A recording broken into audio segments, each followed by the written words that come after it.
Bismillahirrahmanirrahim.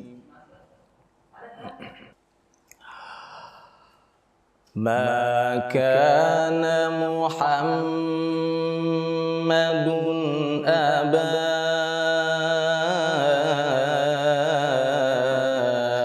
ahadim min rijalikum walakin rasulallahi wa khataman nabiyyin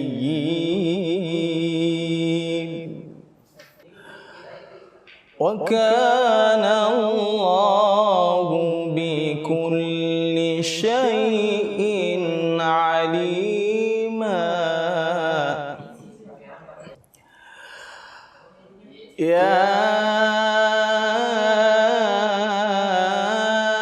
ayyuhalladzina amanu dzkurullah ayyuhalladzina amanu dzkurullaha dzikran katsiran wasabbihuhu bukratan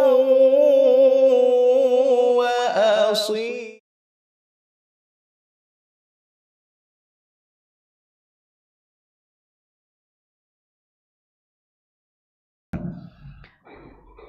Salawat dan salam semoga selalu tercurah kepada baginda Rasulullah sallallahu alaihi wasallam, kepada keluarga, sahabat serta seluruh kaum muslimin yang senantiasa berada di atas petunjuknya. Jemaah sekalian yang dimuliakan oleh Allah Azza wa Jalla, sebelum kita lanjutkan pembahasan tentang Kitabut Tauhid pada bab pernyataan Masya Allah wa syi'ta, sebelumnya kami mengingatkan diri kami dan kepada seluruh jamaah, dalam bulan Zulhijjah ini adalah bulan yang sangat dimuliakan. Bahkan 10 awal dari bulan Zulhijjah adalah hari-hari terbaik. Bahkan ulama kita mengatakan ini adalah hari-hari yang lebih baik, bahkan lebih daripada bulan Ramadan. 10 awal dari bulan Zulhijjah. Kenapa? Karena ada sebuah hadis yang diriwayatkan oleh Bukhari Muslim dari sahabat yang mulia Abdullah bin Abbas radhiyallahu taala anhuma, Rasulullah sallallahu alaihi wasallam pernah bersabda, "Ma min ayyamin al-'amalu shalihu fiha ahabbu ila Allah min hadhihi al-'ashr," yakni min hadhihi al-ayyam, yakni al-'ashr al-awwal min Dzulhijjah. Qalu walal jihadu ya Rasulullah, qala walal jihad illa rajulun kharaja bimalihi wa nafsihi wa lam yarji' min dzalika bi syai', atau kama qala alaihi salatu wassalam. Abdullah bin Abbas mengatakan Rasulullah sallallahu alaihi wasallam pernah bersabda, tidak ada hari-hari yang lebih baik atau amal soleh yang dilakukan di dalamnya lebih baik dibandingkan dengan 10 awal bulan Zulhijjah.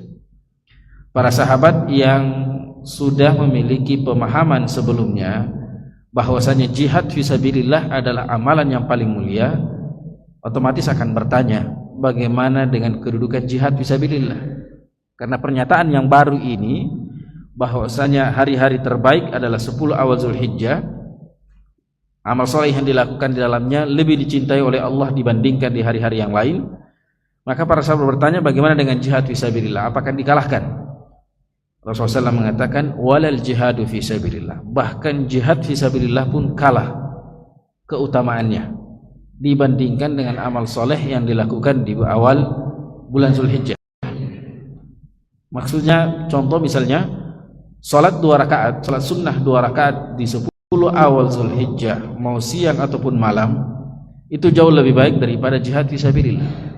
Ini tentu menyelisihi nas yang umum, dalil-dalil umum. Kenapa? Karena yang kita pahami jihad adalah amalan yang paling mulia. Tapi khusus untuk 10 awal Zulhijjah semua itu dikalahkan. Rasulullah SAW menjawab pertanyaan sahabat, bagaimana dengan jihad? Beliau mengatakan, ya, termasuk jihad fisabilillah kalah pahalanya, ya, kalah keutamaannya, kecuali satu, yaitu seseorang yang keluar berjihad di jalan Allah Subhanahu wa ta'ala dengan harta dan dirinya, dan tidak ada yang kembali kecuali namanya. Tidak ada yang kembali, tidak hartanya, tidak juga jiwanya, kembali hanya namanya saja. Inilah yang tetap menjadi yang paling mulia. Olehnya para ulama kita menganjurkan untuk memperbanyak amal soleh di 10 awal takbiran. Takbiran itu sudah bisa dimulai di 1 Zulhijjah, tapi takbiran umum yang membaca Allahu Akbar atau istighfar dan yang lainnya. Kemudian nanti ya masuk 9 Zulhijjah, atau bahkan sebagian mengatakan dari 8 Zulhijjah sudah mulai takbir, ya, di pasar-pasar dan yang lainnya. Kemudian di hari-hari tasyrik ini muqayyadah, di setiap selesai sholat juga sudah dimulai takbiran. Bedanya dengan Idul Fitri, kalau Idul Fitri awal takbirannya itu adalah malam lebaran, ketika diumumkan besok adalah 1 Syawal lebaran, maka di malam itu kita mulai takbiran. Akhirnya atau batas akhirnya adalah sampai selesai khatib turun dari mimbar saat khutbah Idul Fitri. Selesai khutbah, selesai sudah takbiran, tidak ada lagi takbiran setelahnya. Tapi untuk Idul Adha takbirannya ditambah 3 hari, ya, setelah tanggal 10 maka masih ada tanggal 11, 12 dan 13. Selesai sholat asar, itulah batas akhir takbiran di hari-hari itu. Karena kalimat-kalimat ini adalah kalimat yang dicintai oleh Allah, terutama di hari-hari tersebut. Allah Subhanahu wa taala berfirman, "Wadhkurullaha fi ayyamin ma'dudat." Perbanyaklah berzikir kepada Allah Subhanahu wa taala di hari-hari yang sudah ditentukan, ya, di hari-hari tasyrik dan juga 10 Zulhijjah. Para ahli tafsir juga mayoritas, ya, ahli tafsir memahami firman Allah Subhanahu wa taala, "Wal fajri wa layalin 'ashr." Wa layalin 'ashr, 10 malam. Kebanyakan atau mayoritas ahli tafsir memahami bahwa yang dimaksud dengan 10 malam di sini adalah 10 awal Zulhijjah.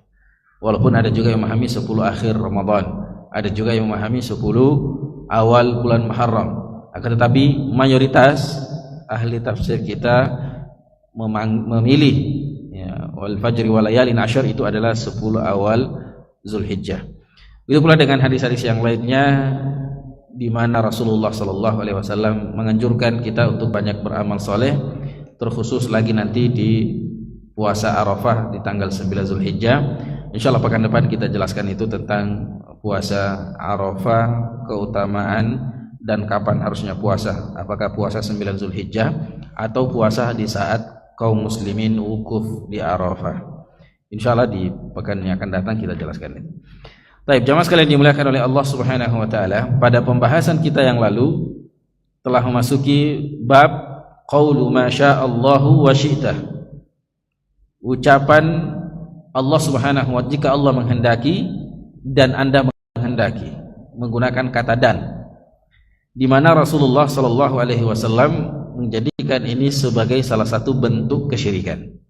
Sebagaimana hadis yang kita sebutkan dari Abdullah bin Abbas radhiyallahu taala anhuma, anna rajulan qala lin nabiy sallallahu alaihi wasallam, ada seorang laki-laki berkata kepada nabi kita Muhammad alaihi salatu wasallam, ma sya'allahu wa syi'ta, jika Anda menghendaki, jika Allah menghendaki dan Anda menghendaki, menggunakan kata wa dan. Faqala aj'altani lillahi niddan, wahai fulan, apakah Anda menginginkan saya, menjadikan saya tandingan Allah Subhanahu wa taala? Bal ma sya'allahu wahdah, tidak boleh mengucapkan seperti itu. Ucapkanlah ma sya'allahu wahdah, hanya Allah yang memiliki kehendak. Ini penjelasan dari Rasulullah SAW untuk tidak bolehnya kita mengucapkan kalimat ma sya'allahu wa syi'ta. Ini di hadapan Rasulullah SAW atau Nabi kita. Bagaimana lagi jika itu adalah orang biasa? Karena Nabi kita alaihi salatu wassalam adalah manusia yang memiliki keutamaan banyak hal-hal yang diberikan kepadanya tidak diberikan kepada kita. Tetapi dalam masalah masyiah, Rasulullah SAW tidak memiliki apa yang dimiliki oleh Allah Subhanahu wa Ta'ala. Maka tidak boleh kita menjadikan Rasulullah SAW lebih daripada sebagai seorang manusia biasa, kecuali hanya dalam menjalankan segala perintahnya dan tanpa harus bertanya-tanya apa hikmahnya, apa ini dan seterusnya. Selama itu datangnya dari Rasulullah sahih, maka laksanakan. Adapun selebihnya, maka kita tidak boleh menjadikan beliau sama seperti Allah Subhanahu wa Ta'ala dalam masalah kehendak, karena beliau sama seperti kita. Bahkan dalam perjalanan hidup beliau biasa sakit, bahkan meninggalnya pun dalam keadaan sakit. Bahkan masih ada pengaruh dari racun yang diminum atau yang dimakan, atau ketika beliau diracun oleh seorang wanita Yahudi. Sakitnya beliau itu disebabkan karena pernah makan racun. Dalam beberapa keadaan juga pernah beliau dalam perang misalnya tetap menggunakan dir. Dir itu baju besi. Bahkan pernah kena lemparan batu di perang Uhud sampai gigi geraham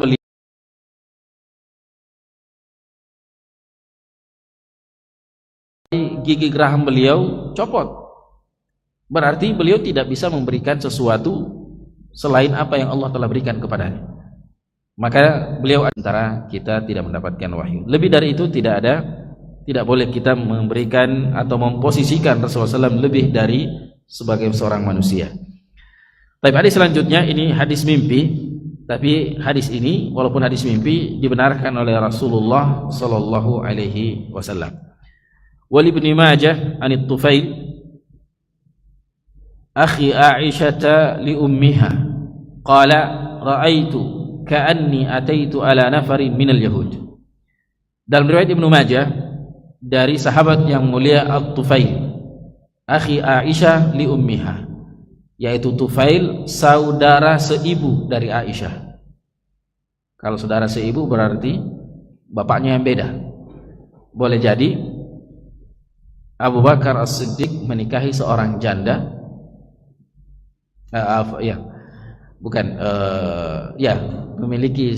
menikahi seorang janda yang sudah punya anak, dan dari pernikahannya itu lahirlah Aisyah. Karena Abu Bakar As-Siddiq radhiyallahu taala anha itu memiliki banyak anak dan rata-rata beda ibunya. Ya, bapaknya sama tapi beda ibunya. Ada juga beberapa saudara dari beberapa sahabiat hanya saudara seibu, tidak sebapak. Yang paling terkenal dalam keluarga Aisyah radhiyallahu taala anha ada namanya Asma binti Abi Bakar. Ini suaminya Abdullah bin Zubair bin Awam. Ya, Abu Zubair bin Awam, istrinya namanya Asma binti Abu Bakar. Aisyah binti Abu Bakar. Aisyah dengan Asma itu beda ibu. Ada juga lagi Muhammad bin Abi Bakar, beda lagi ibunya ini. Apa maksudnya ini? Berarti dahulu orang itu menikah lebih dari satu banyak. Dan yang dinikahi bukan juga yang gadis-gadis, biasanya yang janda. Makanya Aisyah punya saudara seibu. Artinya Abu Bakar As-Siddiq menikahi ibu Aisyah anak dari Abu Bakar yang sebelumnya sudah punya anak dari suami sebelumnya, ya, dari laki-laki sebelumnya, sehingga Aisyah punya seorang saudara laki-laki beda bapak tapi sama ibu, sebagaimana beliau juga punya saudara sebapak lain ibu seperti Asma dan Muhammad bin Abi Bakar yang lahir dari seorang wanita bernama Asma binti Umais. Ya, Asma binti Umais ini adalah wanita yang selalu ditunggu jandanya. Ya, ada juga itu memang wanita selalu ditunggu jandanya. Di antaranya adalah Asma binti Umais. Asma binti Umais ini suami sebelumnya adalah Ja'far. Ya, Ja'far paman Rasulullah SAW. Ketika Ja'far meninggal dunia syahid dalam sebuah jihad, dinikahi oleh Abu Bakar As-Siddiq. Setelah Abu Bakar As-Siddiq meninggal, tidak lama selesai masa iddahnya, dinikahi oleh Ali bin Abi Thalib. Jadi yang menikahi Asma binti Umais bukan orang biasa semua. Ini disebut dengan yang selalu ditunggu jandanya.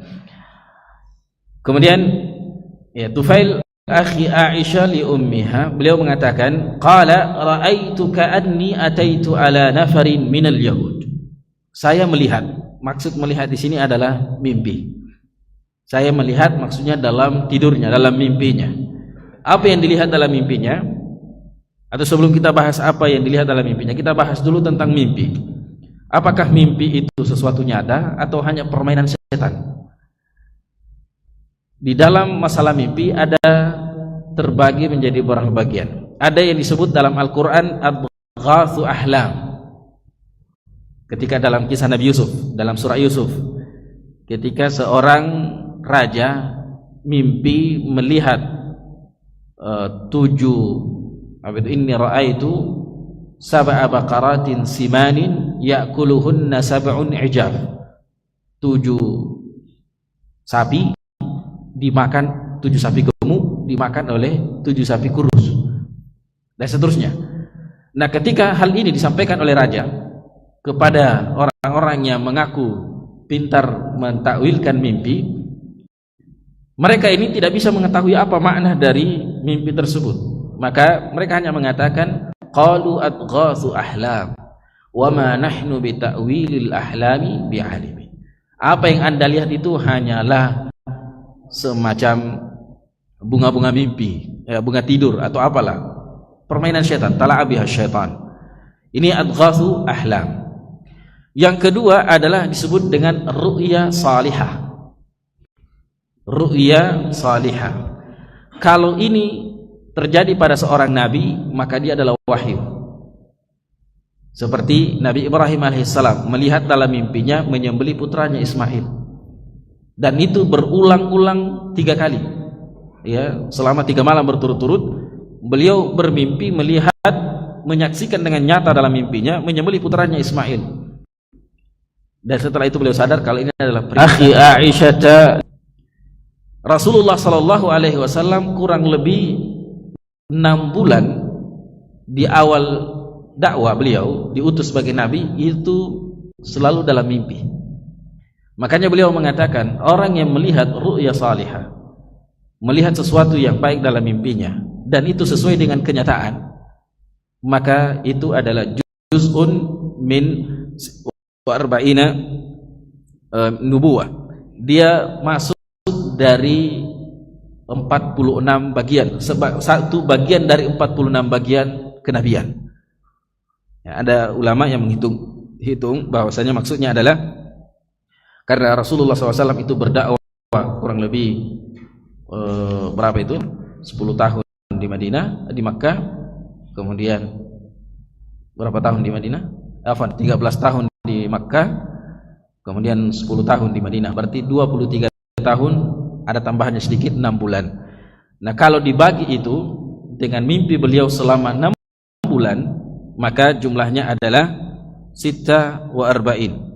Tunggu, di sini disebutkan sittatun wa arba'ina juz'un min sittat wa arba'in, ya, 46, satu bagian dari 46 kenabian. Artinya jumlah Rasulullah SAW mendapatkan wahyu itu 23 tahun 6 bulan. Kalau dibagi 6 bulan maka itu 46.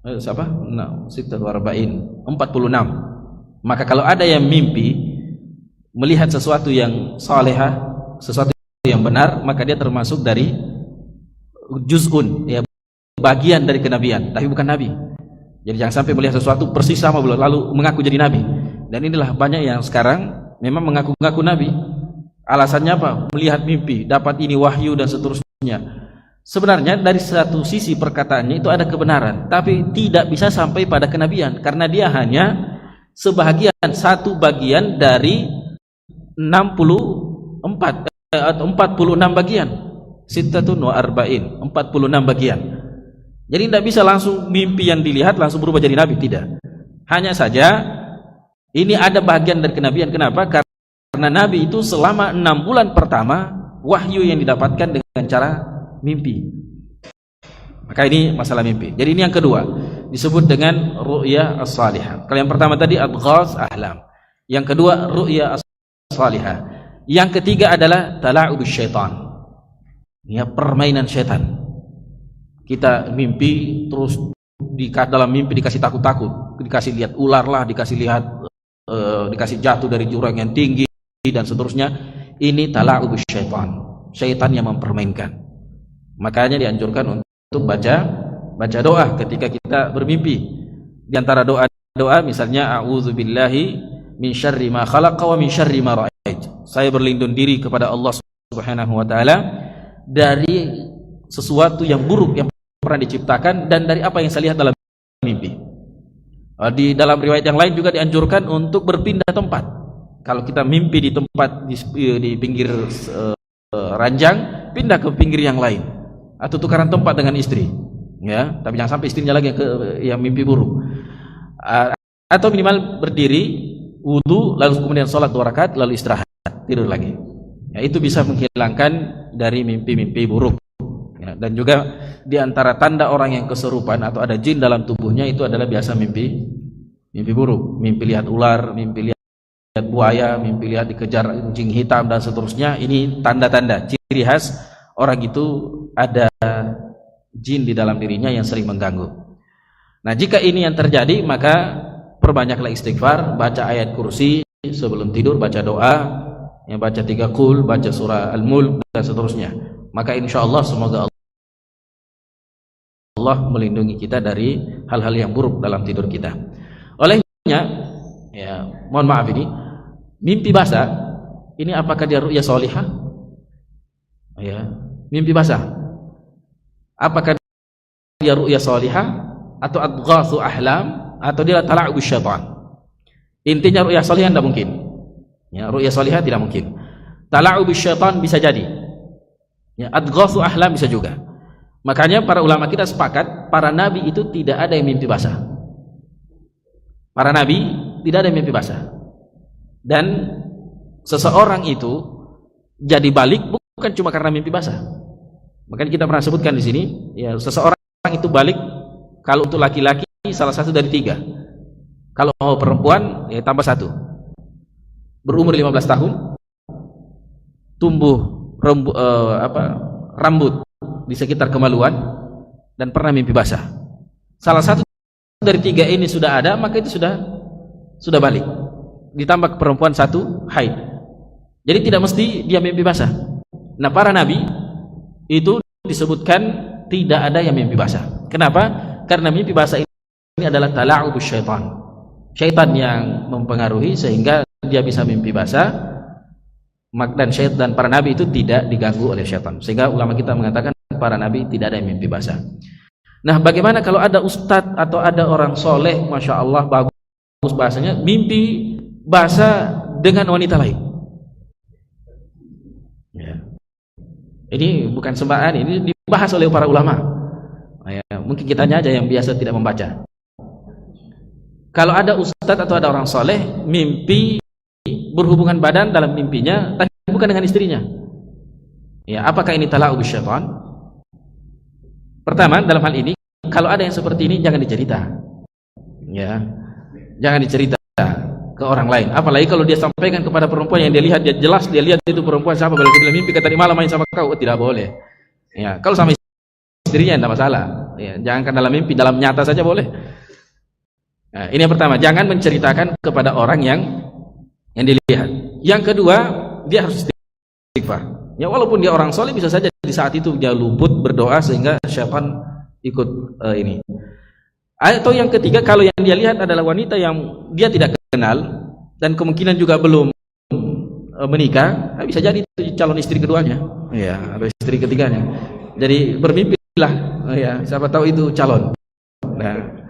Nah, bagaimana kalau sebaliknya, perempuan yang sudah menikah mimpi basah dengan laki-laki lain? Ini lebih parah. Jangan diceritakan ke suami, bisa cemburu tinggi itu. Ya, ini lebih parah. Yang ada seperti ini adalah tetap istighfar kepada Allah Subhanahu wa taala, karena ini adalah tala'ubus syaitan. Ulama kita sudah membahas hal ini. Jadi jangan dianggap hal seperti ini tidak dibahas oleh para ulama kita. Mereka sudah membahas itu karena ada yang mengalami terus ditanyakan. Dan saya kira kita ada yang mengalami. Apalagi kalau ulama, ya, tidak sama istri, ya, 4 hari ke Surabaya Surabaya misalnya, tidak ada istri yang dibawa, bisa saja mimpinya bukan sama istri satu, bukan istri kedua, mimpi sama yang lain, mungkin itu calon ketiga itu. Baik, Wallahu ta'ala. Baik, ini kembali ke hadis. Jadi masalah mimpi itu bisa jadi ada sesuatu yang kita lihat dalam mimpi dan terjadi di alam nyata. Bahkan di zaman Rasulullah SAW, beliau itu hampir setiap setelah sholat subuh bertanya, man ra'a minkum, ya, atau hal ra'a minkum ahad, adakah di antara kalian yang mimpi tadi malam? Makanya ada yang biasa setelah sholat subuh itu menunggu Rasulullah SAW kapan istirahat, lalu bertanya, saya mimpi tadi malam begini, lalu diterjemahkan, diartikan apa makna dari mimpinya. Dan ini beliau pernah lakukan. Baik, kemudian At-Tufail akhi Aisyah radhiyallahu taala anha mengatakan, saya melihat dalam mimpi saya seolah-olah saya mendatangi suatu kelompok dari orang Yahudi. Ataitu ala nafari minal yahud. Ada orang-orang Yahudi duduk di situ, lalu saya datang kepadanya dan mengatakan, saya mengatakan kepada orang Yahudi, qultu innakum la antumul qaum laula annakum taquluna Uzairun ibnullah. Wahai kalian orang Yahudi, kalian ini adalah orang yang paling mulia, orang yang paling baik. Laula annakum, ini kalimat madah. Laula innakum la antumul qaum, ya, ini adalah kalimat madah, kalimat pujian. Kalian adalah orang yang terbaik, kelompok terbaik, manusia terbaik. Hanya saja kenapa kalian mengatakan Uzair itu adalah anak Allah? Ini yang menyebabkan kalian jatuh, yang menyebabkan kalian menjadi orang yang hina. Pada hakikatnya kalian adalah orang yang paling mulia. Hanya saja karena pernyataan kalian Uzair ibnullah, sebagaimana dalam surah At-Taubah, wa qalatil yahudu Uzairun ibnullah. Siapa Uzair ini? Ada sebagian ahli tafsir dan rata-rata, ya, Ibnu Katsir dan yang lainnya, ketika menafsirkan ayat dalam surah Al-Baqarah di juz 3 itu, setelah kisah Nabi Ibrahim dialog dengan Raja Namrud. Nah, di situ ada ayat au kalladzi marra ala qaryatin wa hiya khawiyatun ala urushiha. Rata-rata ahli tafsir kita mengatakan ini maksud dengan orang ini adalah Uzair yang ditidurkan oleh Allah Subhanahu wa taala selama 100 tahun. Ya, setelah bangkit dari tidurnya setelah 100 tahun, dia lihat keledainya yang tadinya sudah tulang berulang, sudah menjadi tulang belulang. Lalu kemudian Allah perlihatkan bagaimana tulang itu tersusun lagi, lalu kemudian ada daging, lalu kemudian ditutup dengan kulit, lalu ditiupkan ruh dan hidup kembali. Makanannya selama 100 tahun tidak berubah, dan seterusnya. Banyak keajaiban yang dilihat setelah 100 tahun. Kembali ke rumahnya, disebutkan dalam kisahnya, kembali ke rumahnya, dia sudah dapati cucunya lebih tua dari dia, ya, cucunya lebih tua dari dia fisiknya, karena dia tertidur selama 100 tahun dan tidak ada perubahan. Sama Ashabul Kahfi lebih lama lagi, 309 tahun, dan saat dia bangkit sama seperti saat dia tidur, ya, jadi makanya mereka mengira tertidur 1 hari atau setengah hari, sama dengan Uzair. Nah, dari sinilah orang Yahudi mengatakan Uzair ini bukan orang biasa, Uzair ini adalah anak Allah, ya, Uzair, orang Yahudi mengatakan Uzair adalah anak Allah. Nah, Tufail mengatakan kalian adalah umat yang paling mulia seandainya kalian tidak mengatakan Uzair adalah anak Allah. Tapi karena mereka mengatakan hal ini, maka mereka menjadi manusia yang paling rendah. Qalu, nah, orang yang duduk-duduk tadi dari kalangan Yahudi, setelah dikatakan kalian adalah kaum yang paling mulia hanya saja karena kalian mengatakan Uzair ibnullah, mereka membalas, qalu wa antum la antumul qaum, dan kau wahai Tufail dan kelompokmu, yaitu umat Islam, para sahabat, la antumul qaum laula annakum taquluna ma sya'allahu wa sya'a Muhammad. Dan kalian wahai Tufail dan umat Islam yang bersama dengan kalian adalah orang yang terbaik, orang yang paling mulia seandainya kalian tidak mengatakan jika Allah menghendaki dan Muhammad menghendaki. Masya Allahu wa sya'a Muhammad. Thumma marartu binafarin, ya, setelah itu berlalu, dia pergi lagi berjalan, lalu melewati beberapa kelompok, beberapa orang dari Nasara, dari Yahudi sekarang Nasara. Tufail mengatakan innakum la antumul qaum laula annakum taqulun al-masih ibnullah. Sama pernyataannya kepada Yahudi, kalian adalah umat yang paling mulia Hanya saja kalian mengatakan Al-Masih ibnullah, Isa ibnu Maryam adalah anak Allah. Al-Masih, ya, ibnu Maryam, tidak disebutkan bapaknya karena tidak punya bapak. Dan inilah sebabnya kenapa orang Nasrani mengatakan Masih atau Isa Al-Masih adalah anak Tuhan atau anak Allah, ta'ala Allahu amma yaquluna 'uluwan kabira, karena tidak ada bapaknya. Apalagi dalam ayat-ayat Al-Qur'an dan juga dalam Injil disebutkan memang ruhun minallah, ruh dari Allah. Walaupun bahasanya, pemahamannya tidak seperti yang dipahami oleh mereka. Dan terkait dalam hal ini, karena saya tidak tahu bagaimana kelanjutan proses hukum, ya, yang bikin iklan itu miras, gratis minum miras, minuman keras bagi yang bernama Muhammad dan Maria. Dengar beritanya atau sebagian tidak dengar, ya. Ini tentu penghinaan terhadap Islam dan penghinaan terhadap agama yang lain, ya. Jadi apapun agamanya tidak ada yang membenarkan hal ini. Apalagi dalam agama kita, Maryam adalah wanita yang sangat dimuliakan. Bahkan kisahnya begitu banyak terulang di dalam Al-Qur'an. Nah, hari ini, kalau nggak salah hari ini ada juga alhamdulillah kaum muslimin yang juga melakukan hal yang sama tapi sesuatu yang baik. Ya, di SAG, ya, Sultan Ayam Geprek. Ya, saya tidak mengiklan, ini cuma saya baca ininya. Ya, yang bernama Muhammad dan Maryam makan gratis. Ya, tapi kayaknya sudah selesai waktunya. Ya, habis sudah. Nama saya bukan Muhammad, jadi pergi ke sana. Baik. Mereka orang Nasrani mengatakan Al-Masih ibnullah, Masih Nabi Isa adalah anak Allah. Maka orang Yahudi Nasrani itu kembali juga mengatakan sama seperti yang dikatakan oleh Yahudi. Wa innakum la antumul qaum laula annakum taquluna ma sya'allahu wa sya'a Muhammad. Dan kalian Tufail dan para sahabat umat Islam adalah umat yang terbaik. Hanya saja kalian mengatakan jika Allah menghendaki dan Muhammad menghendaki. Kalimat inilah yang membuat kalian tidak lagi menjadi yang paling mulia. Falamma asbahtu, maka ketika saya bangun di pagi hari, ya, asbahtu maksudnya sebelum subuh ini, akhbartu biha man akhbar. Kisah ini, cerita yang saya lihat dalam mimpi ini, apa yang saya lihat dalam mimpi, saya ceritakan kepada sebagian orang. Nah, ini jamaah sekalian dimuliakan oleh Allah, ada beberapa mimpi yang boleh diceritakan dan ada beberapa mimpi yang tidak boleh diceritakan. Seperti yang kita sudah sebutkan tadi. Umumnya mimpi buruk itu tidak boleh diceritakan.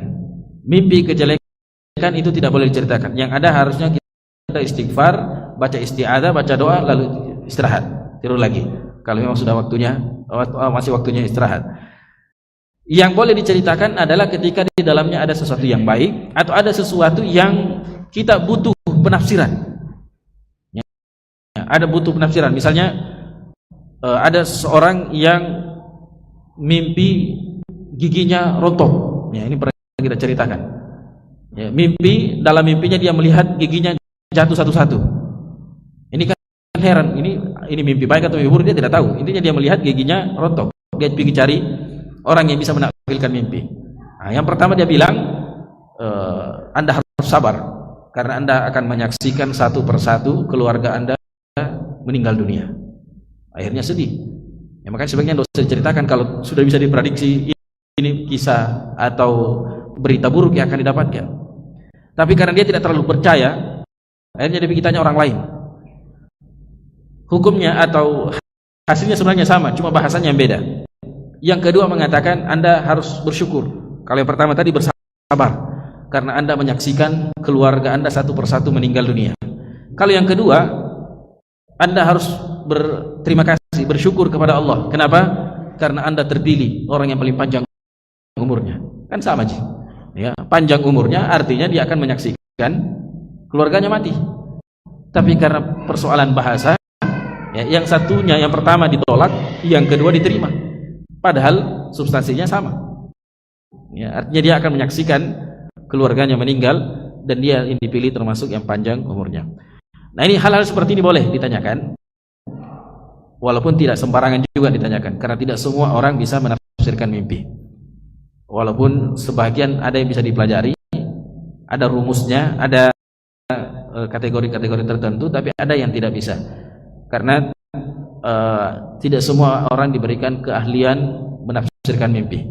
Ada bahwa sebagian orang yang memang diberikan hal itu, mentakwili bisa menafsirkan mimpi-mimpi seperti Nabi Yusuf alaihissalam dan juga beberapa para sahabat yang menafsirkan mimpi, termasuk Abu Bakar As-Siddiq, termasuk memiliki kemampuan bisa menafsirkan mimpi. Baik, falamma asbahtu akhbartu biha man akhbartu. Ketika saya bangun di pagi hari, saya menyampaikan, menceritakan apa yang saya lihat dalam mimpi saya kepada sebagian orang.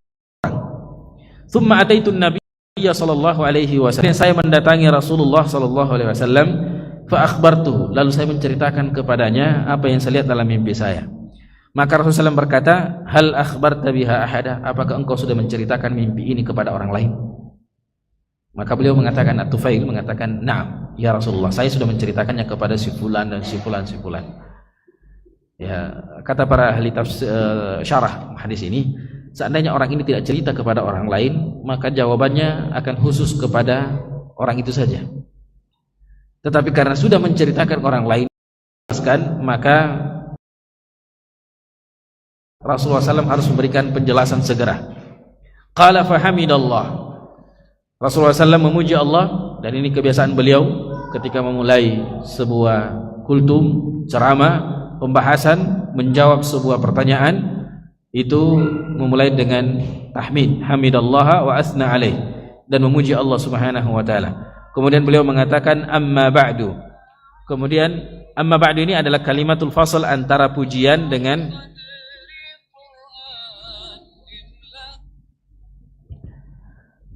kalimat pujian yang atau kalimat fasilah antara pujian dengan pernyataan biasa.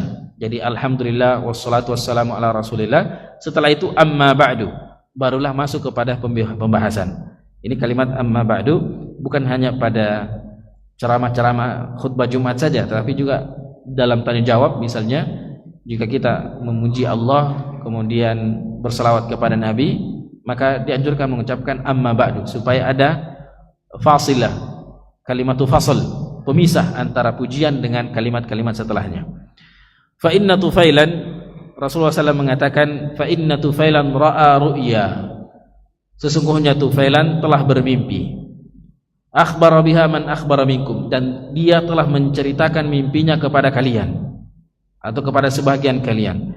Wa innakum qultum kalimatan yamna'uni kada wa kada an anhaakum anha, fala taqulu ma syaa Allahu wa syaa Muhammad, walakin qulu ma syaa Allahu wahdah. Beliau mengatakan, sesungguhnya kalian telah mengatakan kalimat, ucapan yang saya yamna'uni kada wa kada, saya sebenarnya terhalang untuk menyampaikan hal itu. Dalam riwayat yang lain al-haya, malu.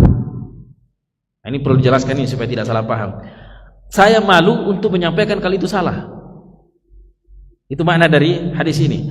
Kalian mengatakan sebuah kalimat, karena saya malu, akhirnya saya tidak menyampaikan hal itu, tidak melarang kalian.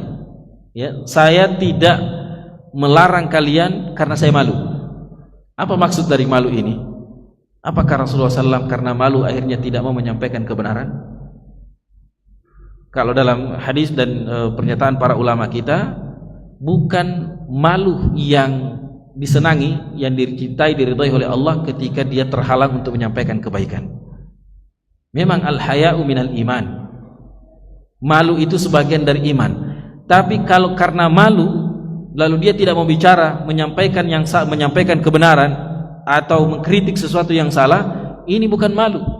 Tapi kenapa di sini Rasulullah SAW mengatakan dalam riwayat yang lain, kalian telah mengucapkan sebuah kalimat, saya tidak melarang kalian karena saya malu. Nah, disinilah dibutuhkan penjelasan para ulama kita dan juga memberikan beberapa contoh. Jadi maksudnya Rasulullah SAW mendengarkan kalimat-kalimat ini dari sahabat, kalau dia dengar atau sampai kepadanya berita itu dan belum melarang, karena menunggu perintah dari Allah Subhanahu wa taala. Dan beliau malu untuk mendahului Allah, malu untuk mendahului melarang sementara Allah belum melarang. Dan itu sama ketika pembahasan khamar, miras, ballo. Ya, itu kan sampai 4 kali ayat turun. Sampai Umar bin Khattab sebelum ayat yang terakhir turun, Umar bin Khattab berdoa kepada Allah. Walaupun Rasulullah SAW sudah dengan kekhususan yang Allah berikan kepadanya bisa saja langsung mengharamkan khamar itu haram, mudaratnya lebih banyak. Tapi beliau alaihi salatu wassalam malu mendahului Allah. Maka beliau menunggu ayat itu turun, innamal khamru wal maisir wal ansabu wal azlamu rijsun min amali syaitani fajtanibu. Barulah beliau larang. Jadi maksudnya di sini malu karena beliau alaihi salatu wassalam menunggu ayat turun dari Allah Subhanahu wa taala melarang hal itu. Karena masalah contoh dalam hal ini masalah khamar. Khamar itu 4 kali disebut. Pertama dalam surah An-Nahl. Wa tattakhiduna min wa min thamaratin nakhili wal a'nabi tattakhiduna minhu sakaran wa rizqan hasana. Di sini sudah mulai disinggung. Kalian mengambil dari buah kurma dan anggur sebagai minuman yang memabukkan. Jadi di sini walaupun tidak disebutkan tentang masalah haram atau tidak haramnya, hanya disebutkan imtinan, nikmatnya Allah. Kalian menjadikan kurma dan anggur sebagai minuman sakara, minuman yang memabukkan. Tidak disebutkan hukumnya.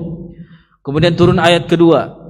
Allah Subhanahu wa taala berfirman, "Yas'alunaka 'anil khamri, qul fihima ismun kabirun wa manafi'un linnas." Mereka bertanya kepadamu tentang khamar, minuman keras dan judi. Dikatakan bahwasanya ada dosa di dalamnya, ada juga manfaatnya, walaupun dosanya lebih besar daripada manfaatnya.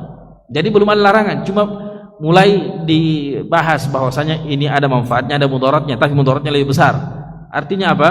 Kalau orang berpikir harusnya sudah ditinggal, tapi masih banyak juga yang minum karena sudah mendarah daging. Apapun makanannya, minumannya balok. Itu dari dulu begitu, ya. Makanya teh tuh botol sosor kayaknya ambil iklan dari situ. Ya, apapun makanannya, minumannya balok. Itu dari dulu begitu. Makanya bisa dibayangkan saat pengharaman itu turun, Madinah banjir. Ya, bukan banjir karena hujan, banjir karena balok, minuman keras. Karena di setiap rumah ada minuman itu. Karena memang itu minumannya. Turun ayat ketiga. Ini membatasi, silakan minum, tetapi pada batas ini jangan minum, yaitu kapan? Menjelang sholat. La taqrabus sholata wa antum sukara. Jangan dekati sholat, baik itu sholatnya ataupun masjidnya, jangan dekati dalam keadaan mabuk. Artinya apa? Jangan mabuk sebelum sholat. Kalau setelah sholat silahkan. Itu kan maknanya itu. Ya, kalau mafhum mukhalafahnya adalah kalau mau mabuk setelah sholat.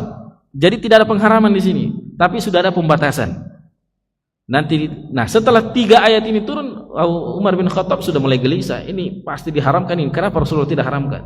Akhirnya beliau berdoa, ya Allah, berikan kami penjelasan yang sangat jelas terhadap khamar. Apakah memang haram atau bagaimana? Turunlah ayat innamal khamru wal maisiru wal ansab. Wallahu ta'ala alam. Begini yang dipahami oleh para ulama kita ketika Rasulullah SAW mengatakan saya malu untuk melarang kalian dalam hal ini. Artinya beliau menunggu wahyu. Ya, siapa tahu memang turun wahyu, tidak mau mendahului Allah Subhanahu wa taala. Adapun jika ada yang memahami Rasulullah malu menyampaikan kebenaran, ini tidak benar. Karena dalam masalah pribadi beliau itu Allah turunkan ayat Al-Qur'an menegurnya. Bisa dibayangkan, ya, anak angkatnya menikah dengan seorang wanita yang ternyata wanita itu dicintai oleh Rasulullah dan wanita itu mencintai Rasulullah, tapi menikah dengan laki-laki lain.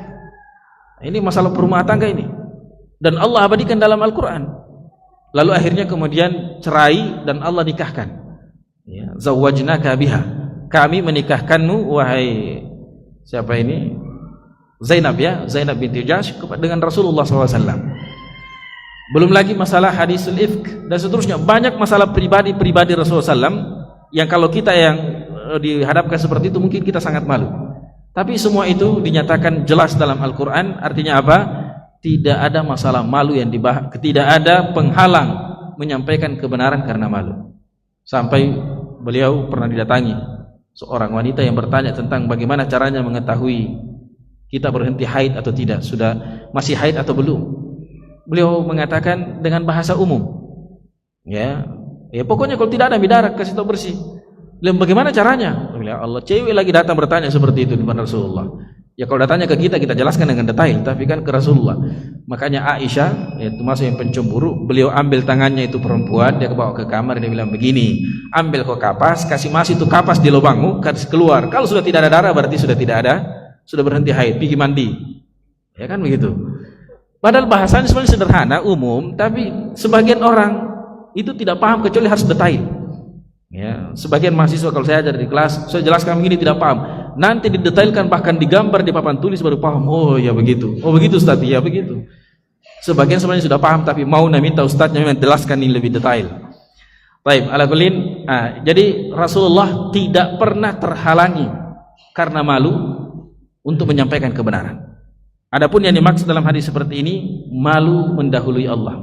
Beliau tidak mau mendahului di sesuatu yang mana Allah Subhanahu wa taala akan menurunkan ayat. Maka beliau mengatakan fala taqulu, janganlah katakan masyaallahu wa syaa Muhammad. Jangan katakan masyaallah dan jika Allah menghendaki dan Muhammad menghendaki. Tapi katakanlah qulu masyaallahu wahdah, hanya Allah yang menghendaki. Kalaupun harus ada nama seseorang pakai tsumma, bukan pakai wa. Masyaallahu tsumma syi'ta. Ya. Jika Allah menghendaki, kemudian Anda juga menghendaki. Tapi jangan menggunakan wa atau dan.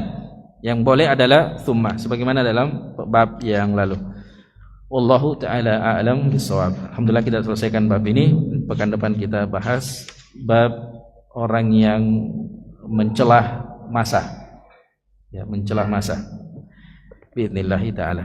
Demikian yang bisa kami sampaikan pada kesempatan ini, semoga ada manfaatnya. Mohon maaf atas segala kekurangan. Subhanakallah bihamdik, asyhadu an la ilaha illa anta, astaghfiruka wa atubu ilaik. Wa akhiru da'wana alhamdulillahi rabbil alamin. Assalamualaikum warahmatullahi wabarakatuh.